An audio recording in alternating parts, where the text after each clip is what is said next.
Good afternoon, all. I am Arpita from the IGCP group.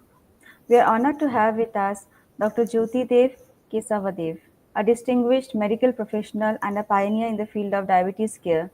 He holds an MD and is a fellow of Royal College of Physicians (FRCP) in London, Glasgow, and Edinburgh. He is also recognized as a fellow of the American College of Endocrinology, the American College of Physicians, and the Research Society for the Study of Diabetes in India.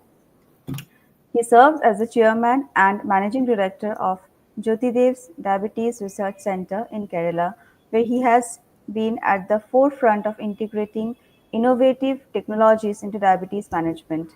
Today, he will be sharing his insights on the topic from innovation to integration 20 years of continuous glucose monitoring in India, reflecting on 2 decades of advancement and their transformative impact on diabetes care in the country. So, sir, with this very brief introduction of yours, I would now request to take over the stage. Over to you, sir. First of all, Arpita, thank you very much for those nice words of introducing me. And delighted to be back at IGCP MedTalks platform once again. And this is me from Kerala. I am the editor-in-chief, International Journal of Diabetes and Technology. And I have nothing to disclose pertaining to this lecture. Fondly remembering Dr. K.K. Agarwal sir. And he has been a very sincere, committed physician and educator. And I have been very close to him. And my regards to the family and my best wishes to Dr. Nilesh for all his efforts in retaining those initiatives begun by Padma Shri Dr. K.K. Agarwal. And let me now move on to the topic. And let me begin with a question to the audience. Of course, this is a brainstorming question for you. Appears to be very simple, but it is very complex to answer. Doctors in all these specialties are treating diabetes. Not only the physician or diabetologist or the endocrinologist, the ENT surgeons, the orthopedicians, the gynecologists, cardiologists, all the doctors are treating diabetes because we are rather forced to treat diabetes. The patients will probably pressurize the doctors. Doctor, I am now having a heart attack and I don't want to see other doctors. Why don't you treat my diabetes? My question is, what ultimately determines the success in diabetes care? I have following 4 choices here. Is it the practice guidelines from the RSSDI or the American Diabetes Association? Or is it going to be the education like the one that we are having today and essentially for the patients as well? Or is it the telemedicine along with a frequent physical visits to the hospital?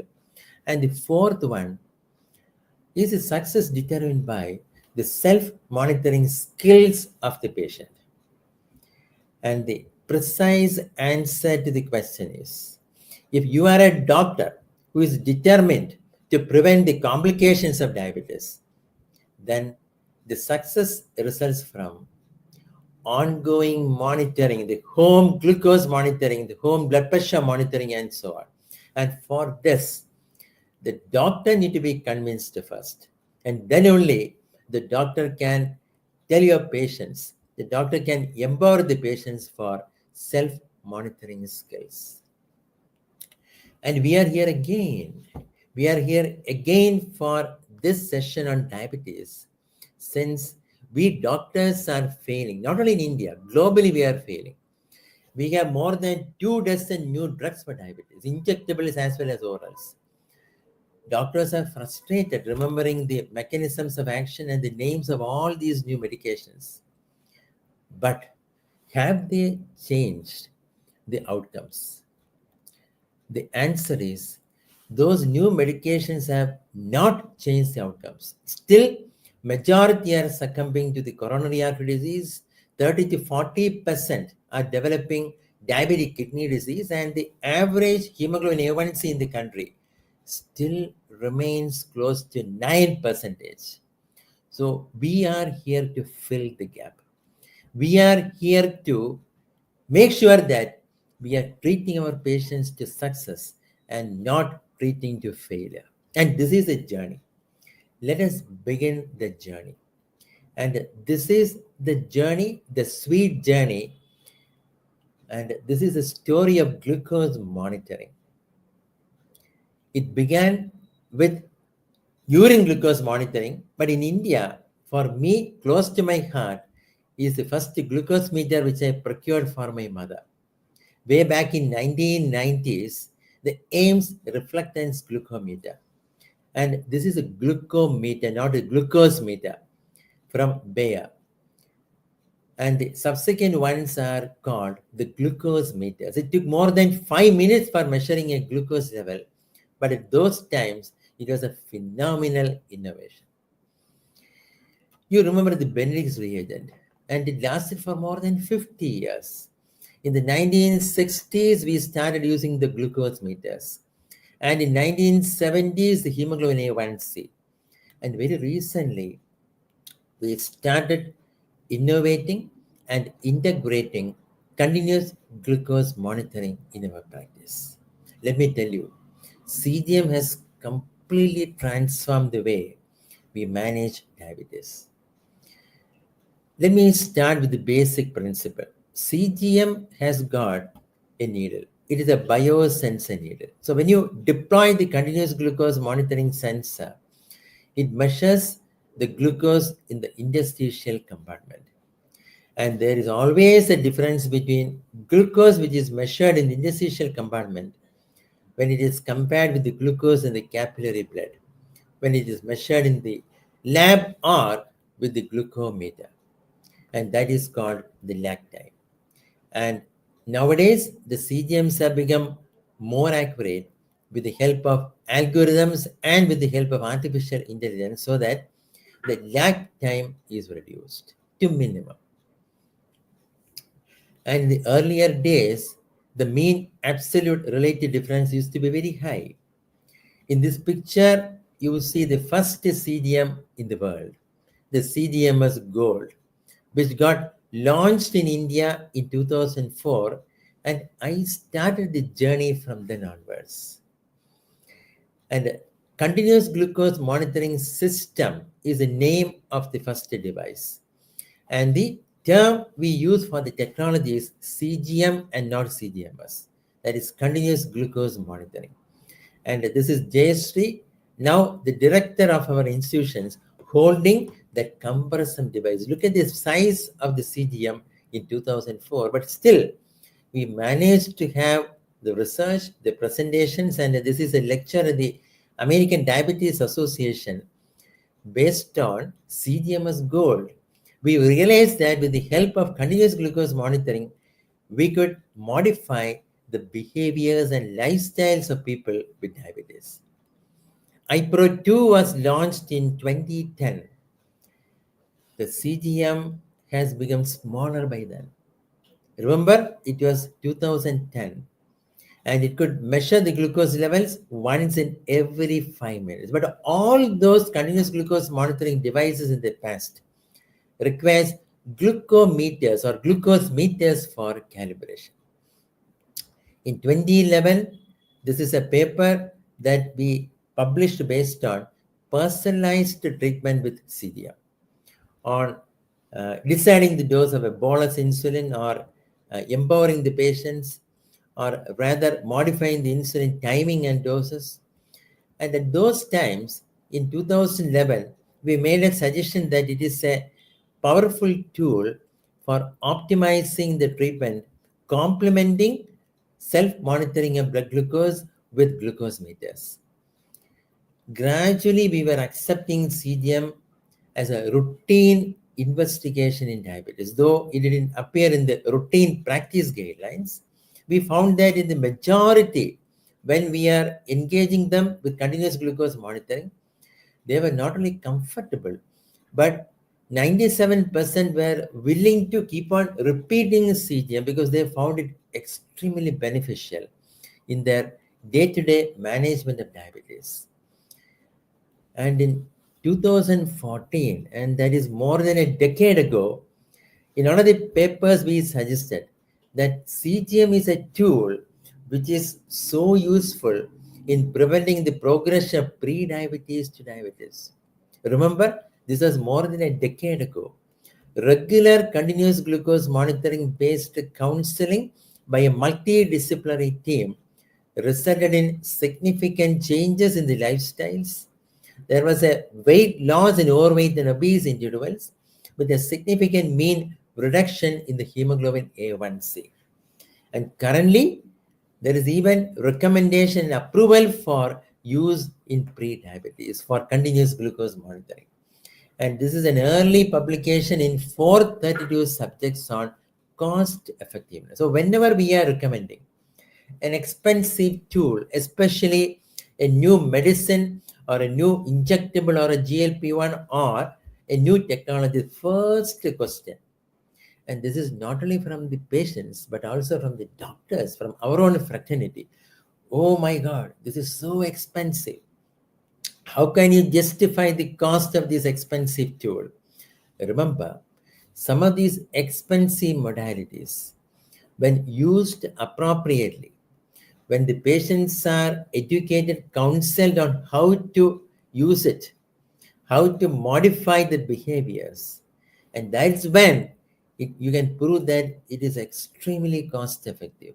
It reduces the lifetime probability of hypoglycemic episodes and can be recommended as a routine to reach safe A1C targets. Remember, the A1C average in the country is still close to 9%, with more than 90 to 95% of our people with diabetes developing the avoidable complications.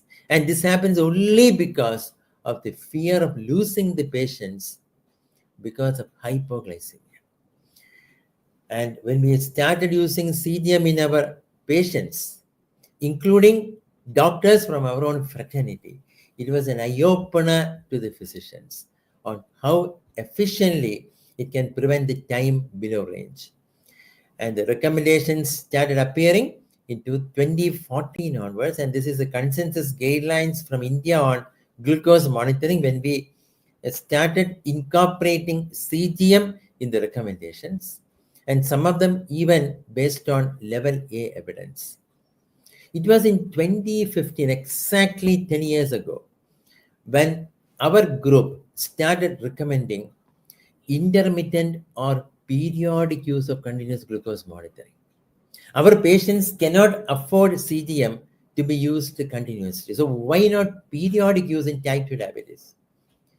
And this is to recognize unrecognized hypoglycemia, nocturnal hypoglycemia, unrecognized hyperglycemia in patients with hypoglycemia unawareness with phenomenal benefits. Look at the p-value. And this is statistically significant improvements in glycemia. And this is in Dr. Mohan's Journal of Diabetology, when we wrote about comparing the three modalities with the glucose meter, with continuous glucose monitoring using Guardian sensors from Medtronic, the innovators, and then third one, the flash glucose monitoring or intermittently scanned devices. When compared to finger sticks with glucose meters, the newer modalities were having an edge over in preventing hyperglycemia. The volume of data is huge when compared to 4 or 5 values a day and not requiring frequent finger pricks, no loss of blood, no needles. And this is along with the past Endocrine Society President Dr. Vygotsky, when we published a robust data from India referred to by the ADA guidelines on assessing the therapeutic utility of a professional CGM device. And that was iPro 2 those days in 2017, when we suggested that unrecognized hypoglycemia. A CGM can provide you with actionable insights into the glycemic patterns, motivating and navigating patients to adopt better self-care practices, achieving the goals and sustaining the goals. And this is from Dr. Anjana Mohan from Chennai, multiple centers across the country. And they even came out with a conclusion that patients not using a continuous glucose monitoring had a 1.4 times higher risk of not achieving even a 0.1% reduction in the hemoglobin A1C. And that is something which is path breaking, practice changing. Another one, on the first 825 people with type 2 diabetes on Libre Pro. And this is months after the launch of Libre Pro in India, with improvements in all glucose metrics as well as improvements in BMI. And here again, if you have a question on cost effectiveness, my dear friends, it is cost effective. And this is the response from the patients. And more than 92% of them willing to repeat the procedure because of the perceived benefits in reducing the cost, in improving the overall well-being, and in averting the need. There is no need of finger pricks with a glucose meter. And discreet and convenient use. Overall, there is an improvement in the quality of life. And this is from Dr. Benshi Sabu and the team on the use of ambulatory glucose profiling and the management of type 2 diabetes, with a significant improvement in the hemoglobin A1C in just 15 days. So if you ask me, the evidence from India, there are hundreds of original publications from our own country. So we are in the forefront of the technology. We are not lagging behind. India is leading the show. And this is from multiple authors across the country, from Dr. Benshi, Dr. Padmasri Mohan, Dr. Manu Chawla, Dr. Rajiv Chawla, and some of the Dr. A.G. Unnikrishnan, and many from our own group, and some of them published in International Journal of Diabetes and Technology. So let me then discuss now the types of CGM. How do you classify continuous glucose monitoring devices? It can be broadly classified into those devices which are professional, such as Libre Pro, which is gradually phasing out. And in 2025, probably most of the devices will be personal, which is used by the patient and not by the physician. The patient will be able to see the values either by scanning the device or in real time via Bluetooth. And integrated CGMs, some of them are very popular, but none of them are available in our country. Integrated means it can be used along with third-party mobile health applications dosing algorithms for automating with insulin pens, such as the smart insulin pens, or with a third-party insulin pump. This is a landscape, a bird's eye view of the continuous glucose monitoring devices available globally. You have some of these devices available in our country. Libre 2 Plus will be launched in 2025 in our country. And how do you choose it? You can choose a CGM device based on its evidence level, the publications, and the MARD of the device. Lower the MARD, that is mean absolute relative difference, higher the accuracy of the sensor.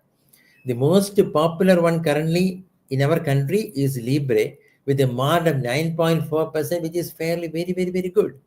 You can rely upon those devices. And the upcoming devices will be having a lower MARD. And this is how it has evolved. Remember, I started with CDMS Gold in 2004, and all these pictures are from our own hospitals.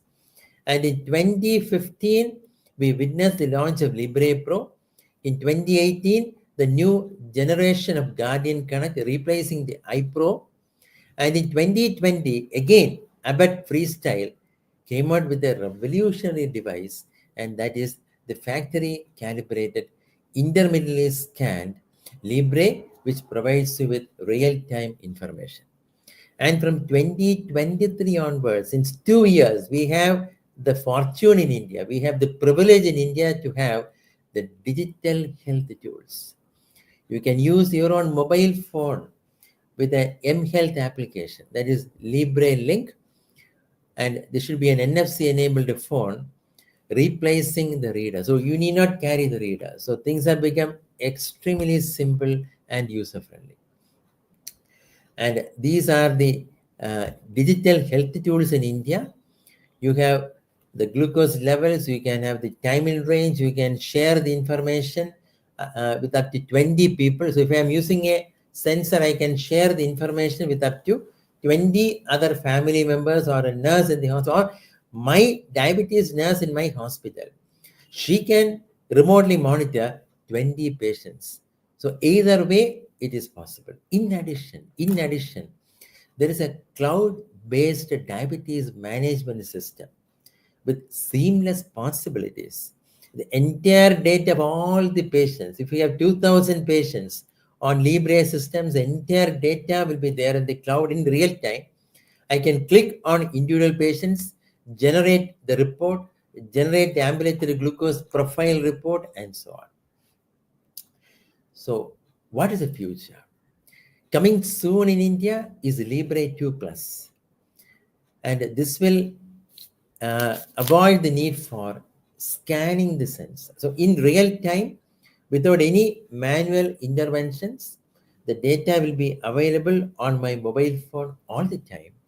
It will also have the alarms for low and high with a very, very low mark of 8.2 plus. So 8.2 plus is again a very, very low mark, ensuring the accuracy 91% of glucose readings within plus or minus 20%, exceeding the regulatory standards for accuracy. Outstanding accuracy even in the low glucose range, and allows for integrated experiences even with insulin pump devices.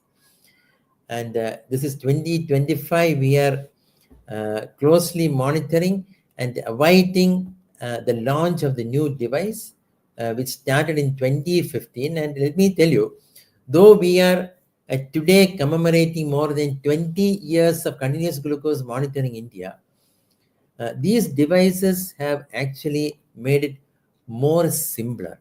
And now it is even popular among the common man. Many people are getting these devices online rather than from the doctor's prescriptions. Libre 3, Libre 3 Plus, it's 70% smaller. Can you believe me? Not available in India, but these new sensors are 70% smaller when compared to Libre and Libre 2. With 15-day wear time, 5 times faster than other CGMs with proven accuracy with optional alarms. And you get minute-to-minute data, not once in every 5 minutes or once in every 50 minutes. It changes every minute. So that is how technology is advancing, and it is now available for the common man. These are some of the examples of over-the-counter CGM devices. This is from the United States. Just for your information, CGM can be used for people not on insulin. And this is Libre Rio, which is available as an OTC. In India, of course, we are having only very little choices. And Lingo is for people without diabetes for improving the metabolic health. And from Dexcom family, you have Stilo, which is again an OTC. So just letting you know that apart from the doctor's prescriptions, these devices are available under multiple names. They're all the same. For common man, even without diabetes, for improving the metabolic parameters and for optimizing the body weight. The innovators are still in the limelight.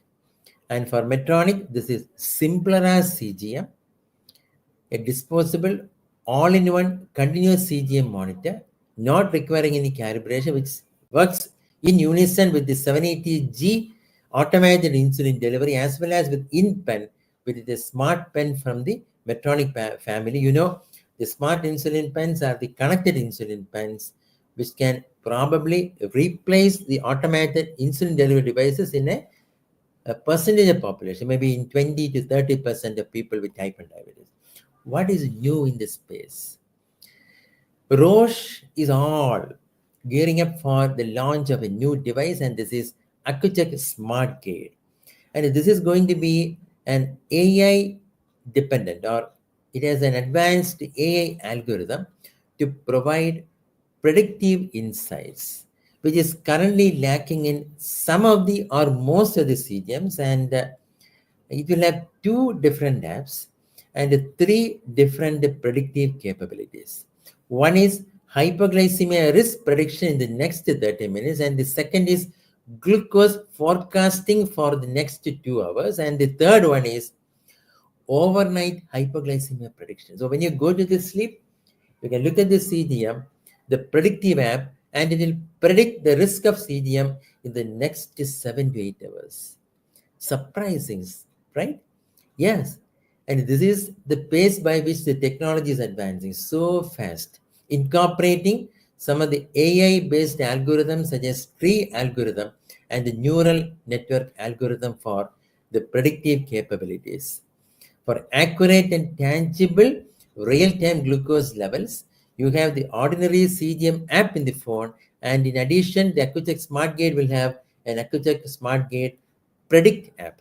And hopefully, when it is getting launched in India, it might get incorporated with the My Sugar app. And this is the prediction timeframes in AI-driven glucose monitoring offered by some of the currently popular devices. Look at the cost of treatment of diabetes. With every complication, starting from neuropathy, or with chronic kidney disease, or with the onset of a foot ulcer, or with the onset of the first MI followed by the second myocardial infarction, with interventions and coronary bypass surgery, the overall burden not only on the cost but also on the quality of life.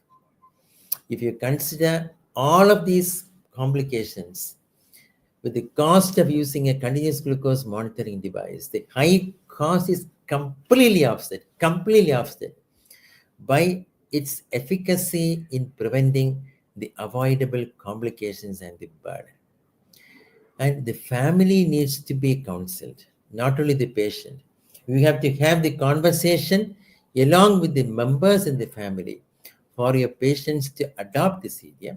And as a doctor, you should be convinced on the use of CGM and the targets. I know most of you are probably overexposed to the lectures on continuous glucose monitoring. And this is the consensus recommendation for type 1 and type 2 diabetes between 70 and 180 milligrams per deciliter. The target is more than 70% of the time, which corresponds to more than 17 hours in a day. Avoid level 1 hypo below 70 milligrams. It should be only less than 4%, that is less than 1 hour in a day. And for level 2, which is more dangerous, below 54, it should be kept less than 1% of the time. And for people who are old and with a propensity to develop hypoglycemia induced complications, remember the objective, the goal is to prevent hypoglycemia in such people with a very high risk or with multiple comorbidities. Aim only more than 50% time in range. And below 70 milligrams should be less than 1% of the time. In pregnancy, with type 1 diabetes, with type 2 diabetes, or with GDM, you have more stringent targets between 63 and 140, replacing 70 and 180. Remember, you need to be an expert in the guidelines when you are using the CGM in your patients.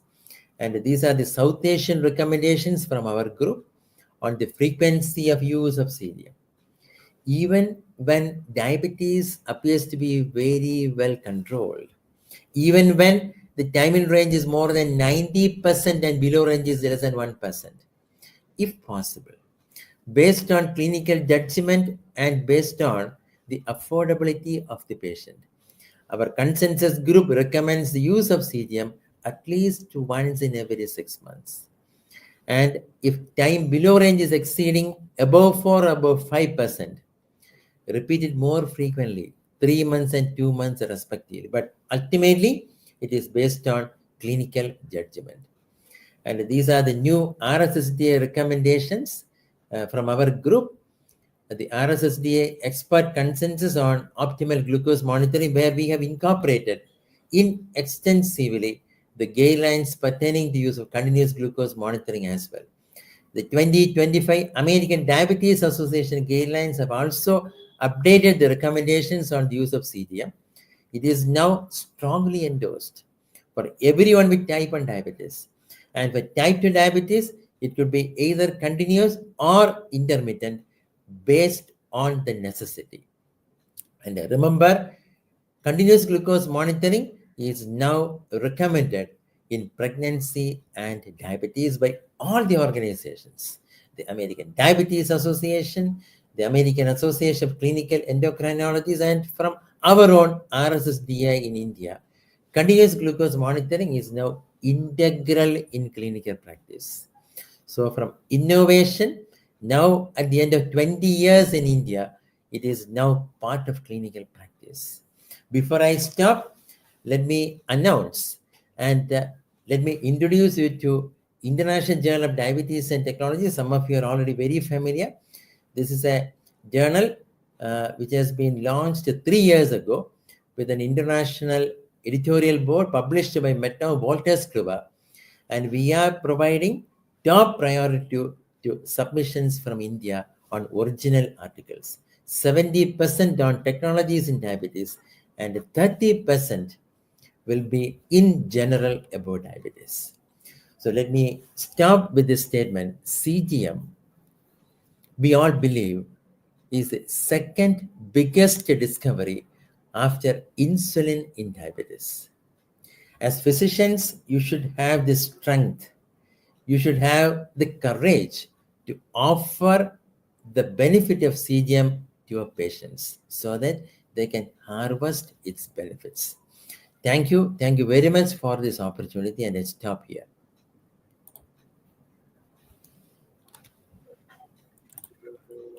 Thank you, sir. Thank you so much for your beautiful and insightful presentation. Now, with your permission, shall we take the questions? Yeah, sure, Arpita. Yeah.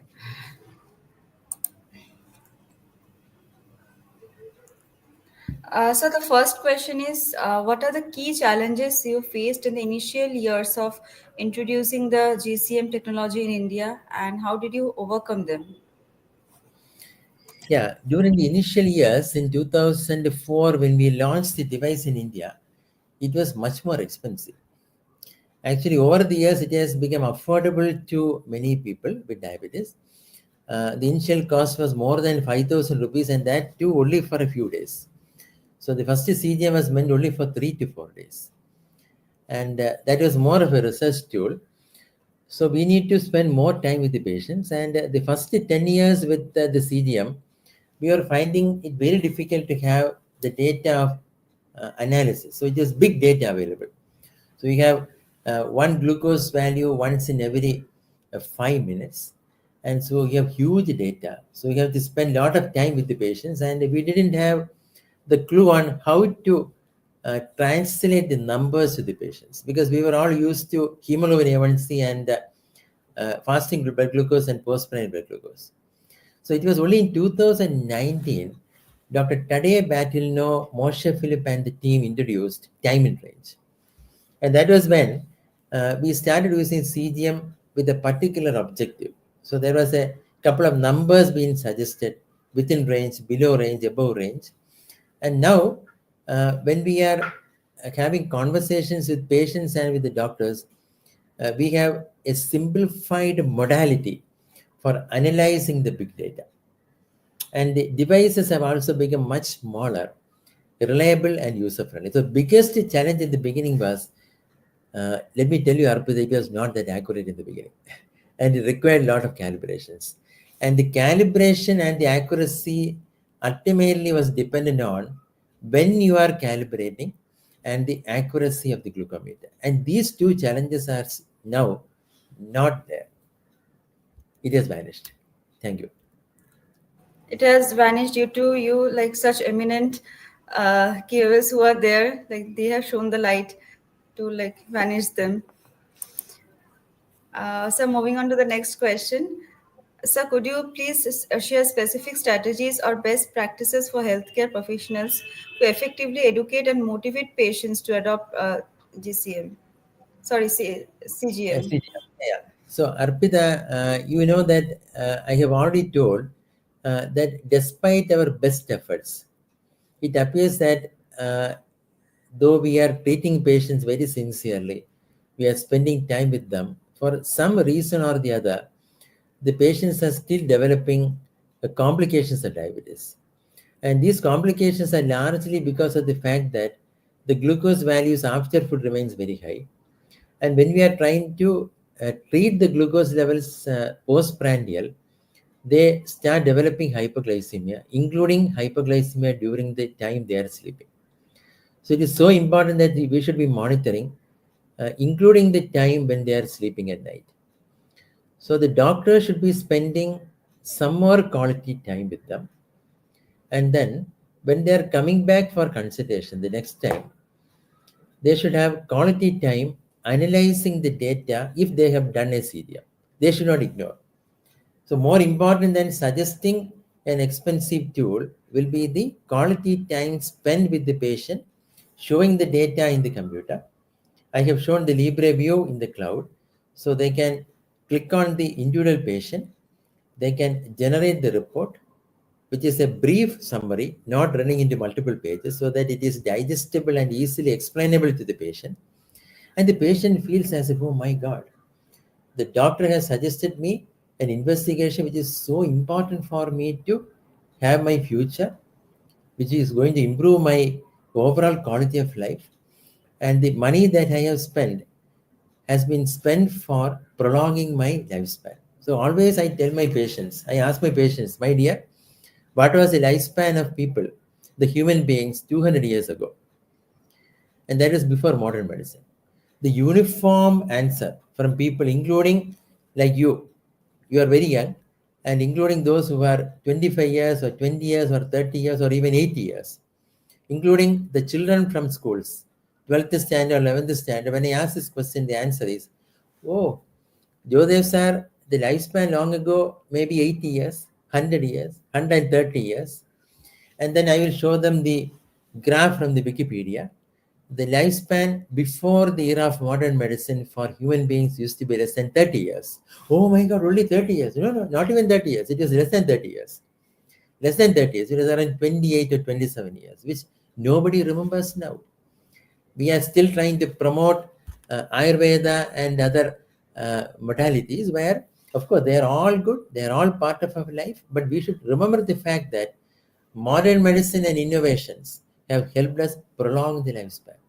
And the continuous glucose monitoring is one modality which is again going to prolong the lifespan, which we have lost by 2 years during COVID times. We lost our great leader Agarwal sir during the COVID times. I still remember those days when we lost our Padma Shri Dr. Agarwal sir. Dr. Nilesh has taken over the entire responsibility. We are all happy about it. But the lifespan during those COVID times, it has gone down by 2 years globally. And we are discussing some of these modern modalities where the lifespan can still go up, can continue to go up. So the doctors should spend quality time one-to-one, and also they should have a group education. So both are equally important. Do you agree with Right, that? sir. It's very, Yeah, of course, sir. That is very important, and yeah, such CMEs should continue to yeah, increase the more awareness. Yes, sir. absolutely. Next question. This is a glucose level in the body different from the glucose level in the brain, and can the brain's glucose level be a cause of dementia? I think I don't know who asked that question. So it's a brilliant question. And if you go back to the 2013 publications from, so this is so if you go back to the Ramji Agarwal, okay. So if you go back to the 2013 publication uh, from the American Geriatric Society, it's clearly indicating, and there is even meta-analysis uh, done and published by various authorities, including from our group, that recurrent episodes of low glucose, recurrent episodes, it can be aware or unaware. Sometimes the people are aware. Sometimes it is a minor episode and they may not be aware. And these recurrent episodes over many years is an important contributor to dementia. So in diabetes, there is a 2 to 3 fold higher occurrence of dementia, and this dementia occurs due to improper management of glucose. And for brain, it cannot synthesize glucose by itself, unlike liver. And glucose variability will have a direct impact on dementia and overall cognitive function. So it is very important that we should be preventing glucose variability. So continuous glucose monitoring devices help you measure glucose variability. So the glucose variability, so you can see coefficient of variability over there, it should be kept less than 36%. It's very important that it should be kept less than 36%. So CGM is also a tool which will help you measure the glucose variability. So higher the glucose variability, there is always a tendency for endothelial damage. There is a high occurrence of oxidative stress, and this is again directly implicated for micro and macrovascular complications of diabetes.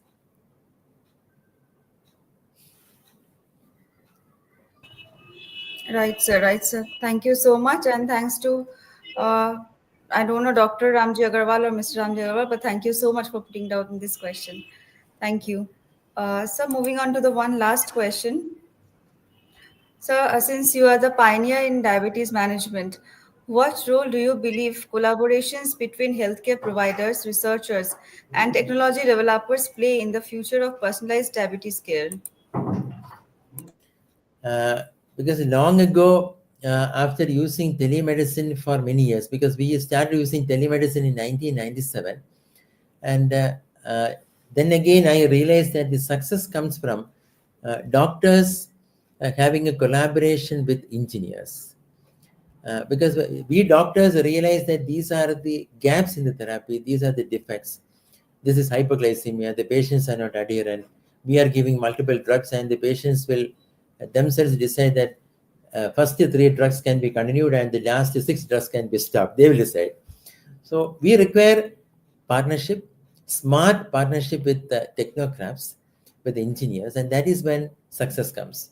So all the technologies that we have discussed, which are path breaking, which are innovative, and which have been transformative, resulted from the partnership, collaboration between different groups. And this is also telemedicine. What I am currently doing with MedTalks with IJCP, and where Arpita is anchoring, and this is a perfect example of education which is done through a telemedicine platform. So likewise, we can have all these technologies, and the future will be integrating AI into the existing technologies. You can improve CGM with AI. You can improve automated insulin delivery devices with use of ML algorithms. So that is what we are doing. So we are also part of multiple teams where we are supporting the patients via the engineers. So if you ask me what is the next requirement for people with diabetes, I don't know. I don't know. The answer has to come from people with diabetes. So people with diabetes, doctors and engineers. So all the three need to collaborate, and that will give you the best result. So the ultimate aim is not to just prolong the life, but to add life to the years. And that is where the quality of life matters. Thank you. Right, sir. Right, sir. Very truly said. So that was the last question, and with that, sir, I would like to conclude the session for today. But sir, before that, I would like to express my heartfelt gratitude to you for delivering such an insightful and inspiring presentation, sir. And your presentation not only deepened our understanding on like glucose monitoring, but also inspired us to think critically about its future potential. And the way you have said that quality of health, this is what matters. So, sir, thank you so much for putting all your effort, your time, everything. Thank you so much, sir, once again. Thank And you very much for this opportunity. Best wishes. Thank you, Arpita and thank the you, team. thank you, Thank you. thank you all for joining in. With this, we are ending the session here. Thank you.